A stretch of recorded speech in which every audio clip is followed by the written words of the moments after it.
Welcome to horror story NP. आज की कहानी है एक लड़के की। उसका नाम संकेत था। संकेत एक बार अपने मामा के घर रहने गया था और एक दिन अचानक शाम को संकेत घर आने के लिए निकल आया और संकेत को घर आते वक्त काफ़ी टाइम हो गया था। जब संकेत गांव के रास्ते घर पे आ रहा था तब रास्ते में अचानक पीछे से एक ट्रक वाला आ गया और वो ट्रक वाले की स्पीड बहुत तेज थी, इसीलिए वो ट्रक को कंट्रोल नहीं कर पाया और संकेत को बहुत तेज टक्कर मार दी। तो संकेत का एक्सीडेंट हो गया। इसी बीच रास्ते में आते जाते लोग संकेत को देख रहे थे, लेकिन पुलिस के डर के मारे संकेत की किसी ने मदद नहीं की और संकेत को बहुत ज़्यादा चोट लगी थी, इसीलिए संकेत की कुछ ही समय में मौत हो गई। अब संकेत के मौत के बाद वो रास्ता भूतिया हो गया और वो रास्ते में संकेत की आत्मा भटकने लगी। अब एक दिन रात को एक बाइक वाला उस रास्ते से चला गया तो संकेत का भूत उस बाइक वाले से लिफ्ट मांगने लगा। तब वो बाइक वाला बहुत डर गया और सोचने लगा कि इतनी रात को ये लड़का यहाँ पर क्या कर रहा है, लेकिन उस बाइक वाले ने ज़्यादा ध्यान नहीं दिया और बाइक रोकी और संकेत को पूछने लगा, भाई इतनी रात को आप यहाँ पे क्या कर रहे हो और आपको कहाँ पे जाना है। तब संकेत भयानक आवाज़ में बोला, मुझे तुम्हारी जान चाहिए।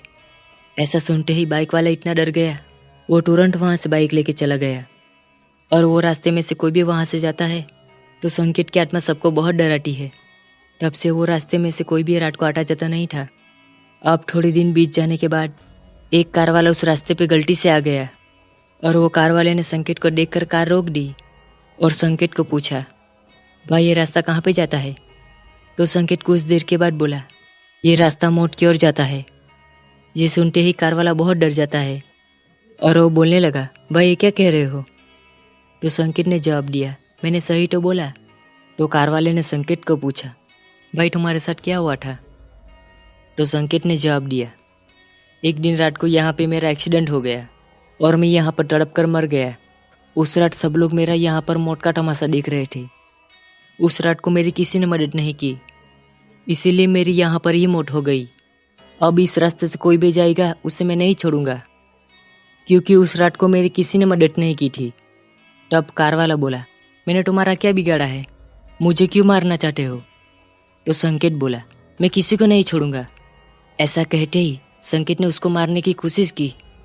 तो इसी बीच कार वाला बहुत डर जाता है और वो लड़के ने किसी तरह से अपनी जान बचाई और वो वहाँ से भाग गया। और वो लड़का अगले दिन से बीमार पड़ गया, लेकिन उसकी किस्मत अच्छी थी, इसीलिए वो लड़का कुछ दिनों में ठीक हो गया।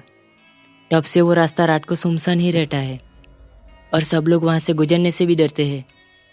दोस्तों कैसी लगी मेरी कहानी, अच्छी लगी तो लाइक शेयर सब्सक्राइब जरूर कीजिए।